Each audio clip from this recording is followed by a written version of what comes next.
Alexandre, só uma pontuação também com relação à questão da profecia.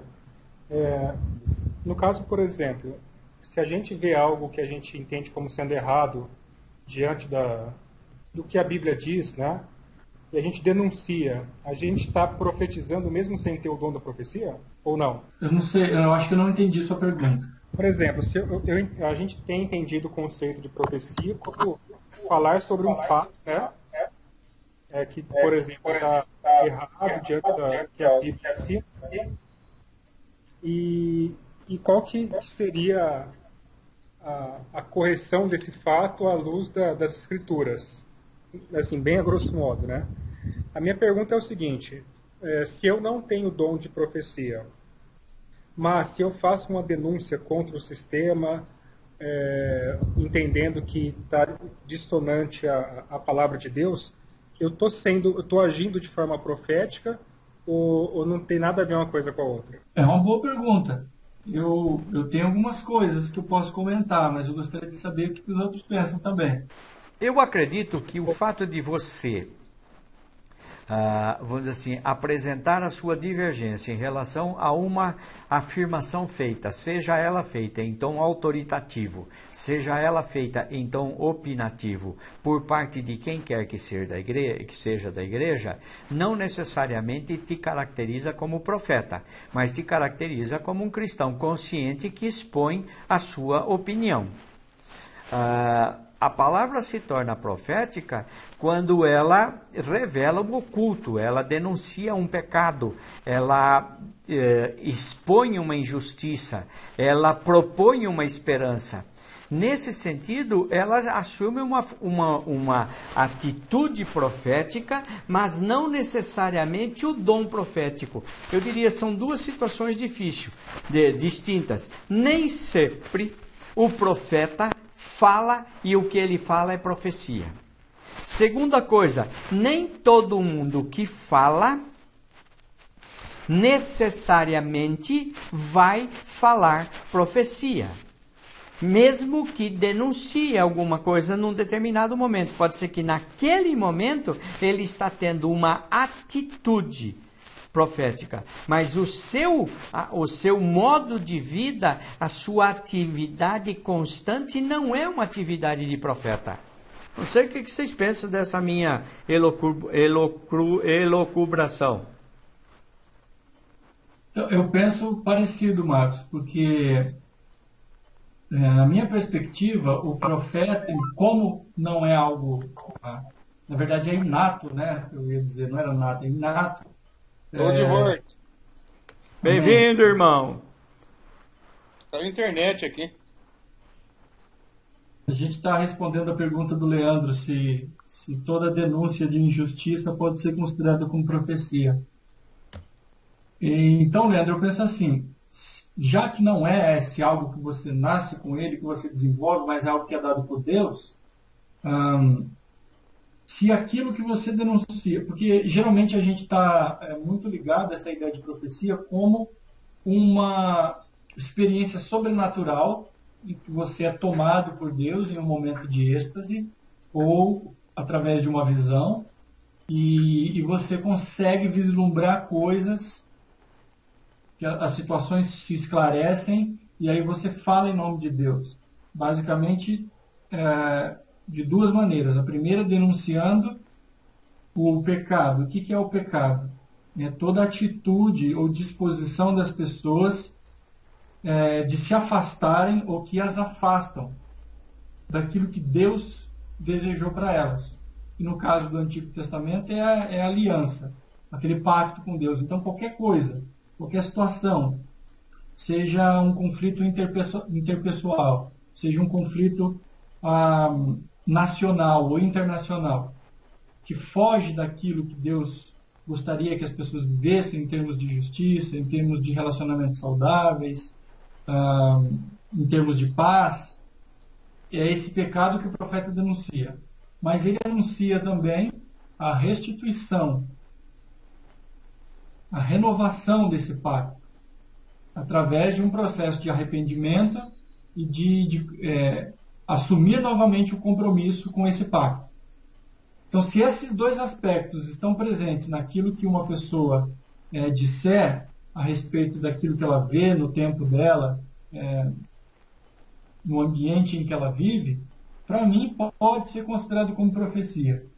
Mas desde que essa palavra tenha esse conteúdo de denúncia do distanciamento das pessoas com Deus e o anúncio de que, caso haja arrependimento, Deus está pronto para perdoar e para restituir essa relação, para que esse pacto seja renovado.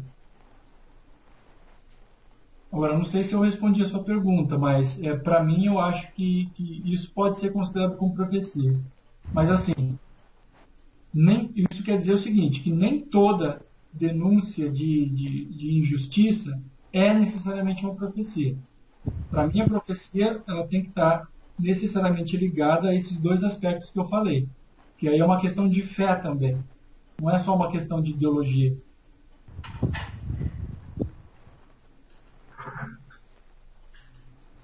Ok.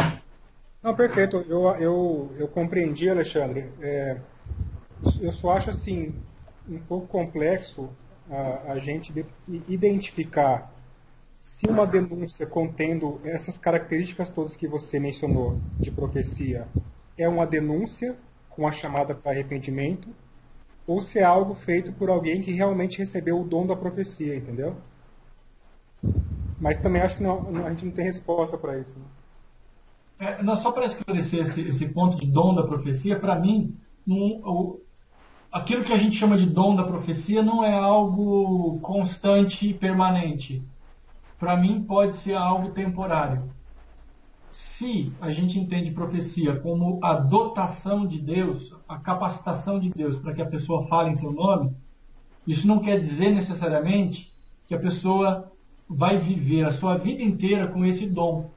Pode ser algo temporário. Na minha perspectiva, pode ser algo temporário. Posso só fazer um comentário? Deve. Por favor. Na experiência cristã, isso independe da denominação, né, ou da confissão religiosa,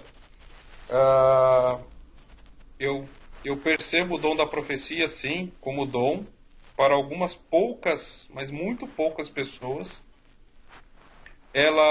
O profeta é sempre aquele que fala, que denuncia em nome de Deus, né?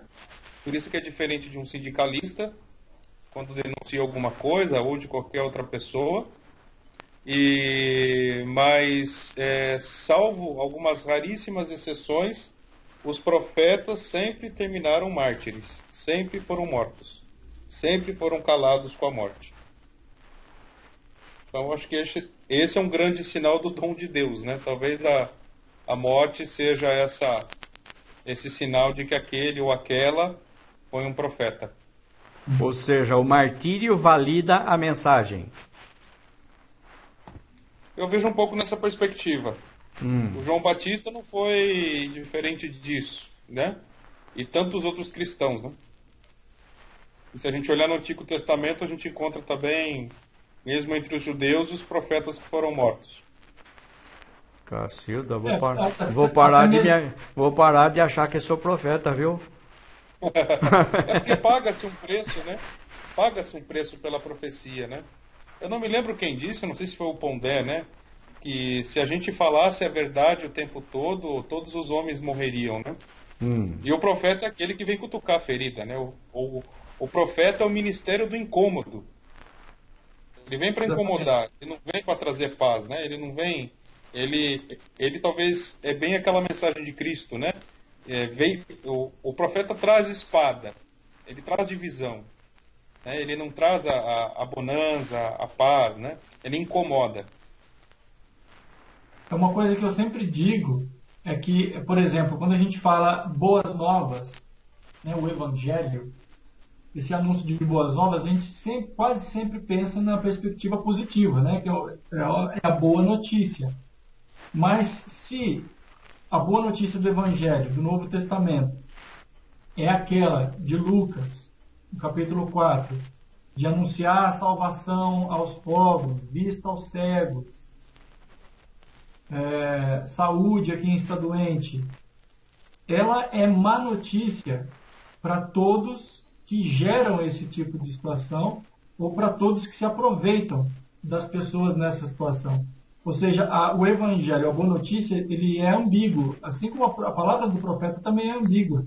Ele anuncia o desastre, ele anuncia o desconforto, ele anuncia o pecado, a distorção, mas ele também anuncia a esperança. Ao mesmo tempo que é boa notícia, é também uma má notícia. Por exemplo, se o evangelho é boa notícia para os pobres, é má notícia para os ricos que querem, cuja riqueza se construiu na exploração dos pobres. Ela não tem como ser boa notícia para os ricos, a não ser que haja uma conversão e que essa riqueza não seja mais fruto de exploração.